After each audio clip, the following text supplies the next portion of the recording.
அனைவருக்கும் மாலை வணக்கம். மழை விட்டதும் மாடிக்கு ஓடி வந்தாச்சு. நம்ம மழை எச்சரிக்கையாகவும் புயல் எச்சரிக்கையாகவும் நம்ம மாடிகளெல்லாம் நம்ம அப்புறப்படுத்தி வச்சதில் என்னென்ன நல்லாயிருக்கு, என்னென்ன நல்லா இல்லைன்னு ஒரு பார்வை பார்க்கலாம். பூக்களெல்லாம் நிறையா கொடுத்துட்டே தான் இருந்தாங்க. நிறைய கட் பண்ணி விட்டதுனால கொஞ்சம் பூக்கள் கொஞ்சம் குறைவாக இருந்தது. மற்ற நாள்களை விட இன்றைக்கி கொஞ்சம் பூக்கள் குறைவாக இருந்தது. அதுக்கு பதிலாக நம்ம எப்போவுமே பெரிய பூக்கள் தான் நிறையா நான் பறிப்பேன், சின்ன பூக்கள் பறிக்க மாட்டேன். இன்றைக்கி சின்ன பூக்கள்லாம் பறிச்சிட்டேன். மொத்தத்தில் நேற்று கிடச்ச அதே அளவு பூக்கள் இன்றைக்கி கிடச்சிட்டாங்க. பாருங்கள், நம்ம மாடி தோட்டம் நம்ம முன்னெச்சரிக்கை ஏற்பாடாலேயும் நம்ம க்ளீன் பண்ணி வச்சதுனாலையும் ஒரு இடத்துல கூட நீர் தேக்கங்களோ குப்பைகளோ இல்லை, கொசு தொல்லை பூச்சி தொல்லை எதுவுமே இல்லை. நீட்டாக இருந்தது நம்ம மாடி. அதே மாதிரி சேதாரம்னு ஒன்றுமே சொல்ல முடியாதுங்க. 2 தக்காளியை மட்டும் காற்றுல அடித்து கீழே இருந்ததுங்க. மற்றபடி வேறு எந்த சேதாரமும் இல்லை. தக்காளி செடியிலேருந்து 2 தக்காளி கீழே இருந்தது. மற்றபடி மழை பெஞ்ச கூட மழைக்கு எடுத்த பூக்களும் கொஞ்சம் கொடுத்துட்டாங்க. ரெயின் லில்லி,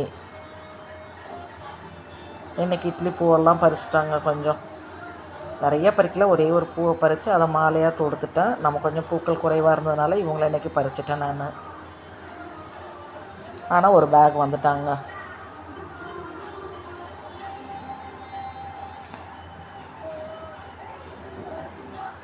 அப்படியே பாருங்கள், கட்டிங்லாம் இப்போ தான் வச்சுருக்கோம். எல்லாமே செடிகள் எல்லாம் பாருங்கள் நல்லா வளர்ச்சியோடவும் தண்ணி தேங்கி நிற்காமல் ஒரு தொட்டியில் கூட தண்ணி தேங்கி நிற்கலைங்க. நம்ம அதெல்லாம் கிளறி விட்டதுனால எங்கேயும் அடைக்காமல் எந்த தொட்டிலையும் தண்ணீர் தேங்கி நிற்கலை. அது ரொம்ப பெரிய விஷயமாகிடுச்சு நம்ம இந்த மழை நேரங்களில். நம்ம ஃபுல் வியூ அப்படியே போட்டிருக்குங்க இன்றைக்கி மாடி தோட்டத்துடைய செடிகள். கொஞ்சம் பொறுமையாக தான் பார்க்கணும். பாருங்கள், நம்முடைய வளர்ச்சியெல்லாம் ஒன்று ஒன்றும் பார்த்துட்டு நம்ம கவர் பண்ணி விட்டது அதெல்லாம் அப்படி பார்த்துட்டு வாங்க. எல்லாமே ஹைட் கம்மி பண்ணிவிட்டேன். அந்த பிங்க் கலர் அரளிப்பூ மட்டும் நிறையா மொட்டுக்கள் இருந்தது. அவங்கள கட் பண்ண மனசு இல்லை, பூத்து முடியட்டும்னு விட்டுட்டேன். மற்ற எல்லாமே ஹைட் கம்மி பண்ணிட்டேன்.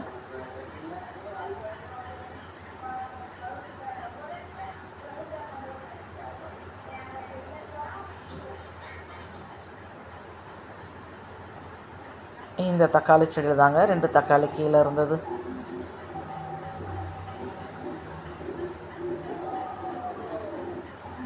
எல்லா இடங்கள்லையும் மணல் குப்பை எதுவுமே இல்லைங்க. ஃபுல்லாக க்ளீன் பண்ணிட்டோம். நமக்கு அரசாங்கம் எச்சரிக்கை கொடுத்த உடனே வீட்டையும் பாதுகாக்கிற மாதிரி நம்ம தோட்டத்தையும் பாதுகாத்துட்டேங்க நான். அதனால் எனக்கு நஷ்டங்கள் ஏற்படவில்லை, சந்தோஷங்கள் தான் ஏற்பட்டது.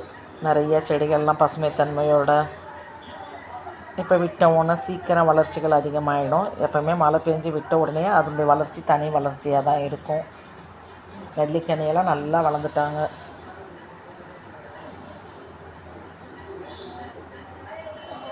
ஃபுல் தோட்டத்தையும் பாருங்கள் பசுமை நிறத்தோட, பச்சை நிறமே பச்சை நிறமேன்ற மாதிரி நல்ல பசுமை நிறத்தோடு இருக்காங்க.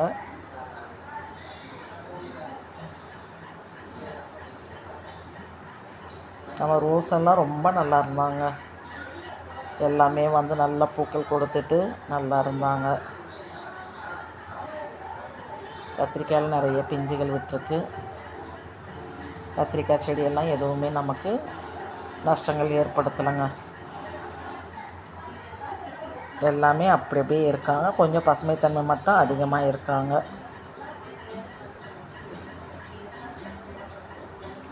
நிறைய செடியுடைய இலைகள்லாம் நல்லா தளர்ந்து நல்லா வந்திருக்காங்க. இது ஃபுல்லாகவே கத்திரி செடி தாங்க. இந்த செடி நம்ம நிறையா பூச்சி தாக்கத்துலேருந்து காப்பாற்றிட்டோங்க.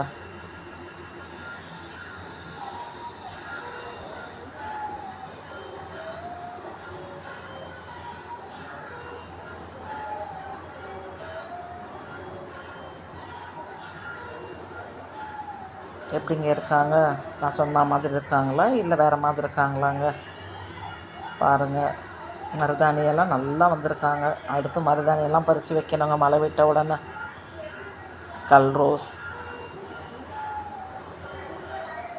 கல் ரோஸ்ன்னு சொல்லலாம், முள் குத்துன்னு சொல்லலாம். இந்த கல் ரோஸ் செடியில் அது ஒரு மைனஸ், இந்த போகன்வில்லாலேயும் அது ஒன்றுங்க. ஜாக்கிரதையாக பறிக்கணும், ரோஜா செடியை பறிக்கிற மாதிரி இல்லாட்டி முட்கள் குத்திடும்.